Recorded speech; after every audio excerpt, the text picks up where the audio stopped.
pasti sudah mendengar tentang Bitcoin. Ya, Bitcoin ini sangat fantastis. Anda bayangkan, Anda kalau beli Bitcoin senilai $1.000 di tahun 2013, ya, per video ini dibuat, ya berarti sekitar kurang dari 7 tahun, nilai Bitcoin Anda sudah naik ya sebesar 56.900%. Yang berarti sekarang nilai Bitcoin Anda per video ini dibuat sudah menyentuh 570.000 US dollar. Ya, mungkin ketika ini sudah naik lagi, ya. Apakah ada aset lain yang bisa memberikan kenaikan yang sangat fantastis seperti ini? Tidak ada. Apa alasannya? Simple. Alasan pertama adalah market yang global untuk cryptocurrency. Ya berarti Anda kalau beli cryptocurrency di Indonesia, Anda bisa menjualnya di seluruh dunia.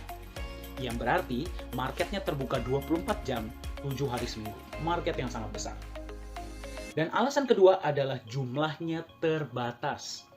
Secara sistem cryptocurrency itu memiliki jumlah yang terbatas. Berarti mereka tidak akan pernah bisa melebihi jumlah yang sudah ditentukan di awal. Contohnya Bitcoin, ya tidak akan pernah bisa lebih dari 21 juta. Nagaya tidak akan pernah bisa lebih dari 50 juta. Nah, tapi mungkin Anda bertanya, kenapa sangat banyak orang di luar sana yang justru kehilangan uang ketika membeli cryptocurrency? Ada 3 alasan utama.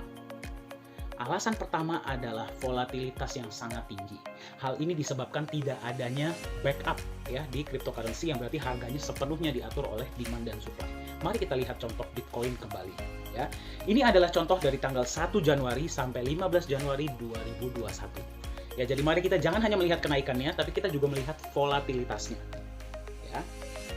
Nah, ini 15 hari ya. Anda perhatikan, dia Bitcoin ini sudah menyentuh nilai 30.000 US dollar. Sudah naik menjadi 35.000 US dollar hampir ya. Kemudian turun lagi ke 30.000 US dollar. Naik lagi secara fantastis ke 42.000 US dollar. Turun lagi ke 32.500 US dollar. Bayangkan ini dalam waktu kurang dari 15 hari. Kemudian naik lagi ke 40.000 US dollar dan kemudian turun lagi. Anda bayangkan volatilitas yang sangat tinggi. Jika Anda seorang trader, ini adalah pasar yang sangat Anda sukai, betul ya? Kalau nilainya lagi turun, ya Anda beli. Kalau lagi naik, Anda jual. Yang jadi pertanyaan adalah, bagaimana jika Anda bukan seorang trader? Ya, mayoritas di luar sana bukan trader. Yang terjadi adalah ketika nilainya lagi turun, bukannya mereka beli, tapi malah jual karena takut kehilangan nilai. Betul ya? Kalau nilainya lagi naik, bukannya justru mereka jual, tapi malah ikut-ikutan beli. Itulah alasan pertama kenapa banyak orang kehilangan uang ketika membeli cryptocurrency. Volatilitas yang sangat tinggi. Alasan kedua adalah, misalkan Anda dijanjikan ya, diberikan sebuah cryptocurrency yang katanya akan menjadi Bitcoin selanjutnya. Akan memiliki potensi kenaikan seperti Bitcoin. Tapi, yang terjadi adalah pasarnya seperti ini. Anda perhatikan, mereka ini memiliki pola yang sama.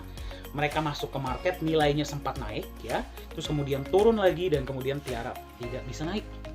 Ya, inilah yang terjadi yang namanya pump and dump. Ketika masuk market dipump ya, nilainya naik, sudah mencapai titik paling tinggi, mereka yang memahami, mereka kalau melihat koin ini sudah tidak memiliki kegunaan lagi, mereka akan melepas koinnya dan kemudian nilainya sudah hilang.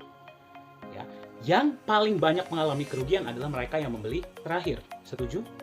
Hal ini terjadi karena tidak adanya roadmap, tidak adanya penggunaan masa depan yang jelas terhadap koin-koin tersebut.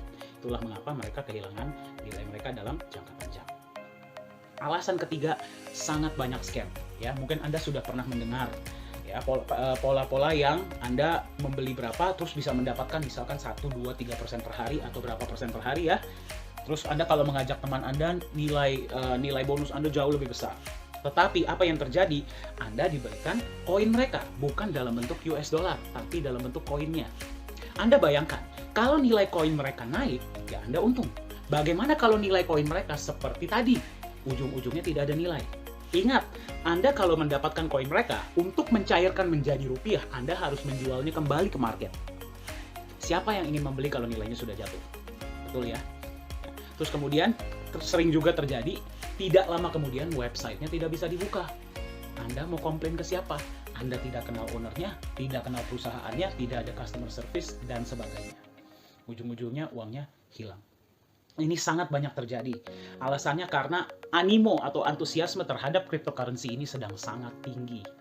Ya, dan tidak adanya legalitas dan transparansi di dunia mata uang kripto. Jadi berhati-hatilah. Ini beberapa contoh mata uang kripto yang sudah dinyatakan sebagai scam, dan beberapa dari mereka sangat terkenal di Indonesia. Nah, saya yakin Anda pun percaya ya bahwa cryptocurrency ini diciptakan, mata uang kripto ini diciptakan untuk tujuan yang baik. Bisa terjadinya transaksi peer-to-peer tanpa adanya pihak ketiga. Jadi potensi masa depannya sebenarnya cerah.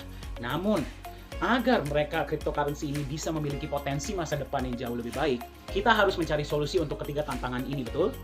Apa solusinya agar mata uang kripto ini volatilitasnya tidak setinggi yang sedang terjadi sekarang? Ya, mereka butuh di backup oleh sebuah aset dong. Setuju? Ya, Anda anggap saja cryptocurrency ini sebagai aset yang baru muncul. Mereka masih sangat labil, belum mature. Nilainya masih gampang naik dan turun mengikuti sentimen pasar. Mereka harus di-backup oleh sebuah aset yang jauh lebih stabil yang bisa melindungi nilai mereka. Setuju? Bagaimana biar nilainya tidak menjadi nol? Ya, dia butuh proyek-proyek masa depan yang jauh lebih jelas. Ya, Anda harus mengetahui ketika membeli cryptocurrency ini, apa kegunaannya di masa depan? Akan digunakan untuk apa cryptocurrency ini? Ya, apa proyek-proyeknya? Dan sebagainya, agar nilainya terus naik di jangka panjang. Dan bagaimana biar tidak scam? Ya, perlu ada legalitas dan transparansi dong. Ya, saya setuju cryptocurrency ini blockchain-nya tidak bisa diregulasi ya karena untraceable. Namun perusahaannya kan Anda harus tahu kantornya di mana, siapa yang meregulasi, siapa yang mengaudit dan sebagainya. Ya, jadi itulah ketiga tantangan utama yang terjadi di dunia cryptocurrency dan ketiga solusi.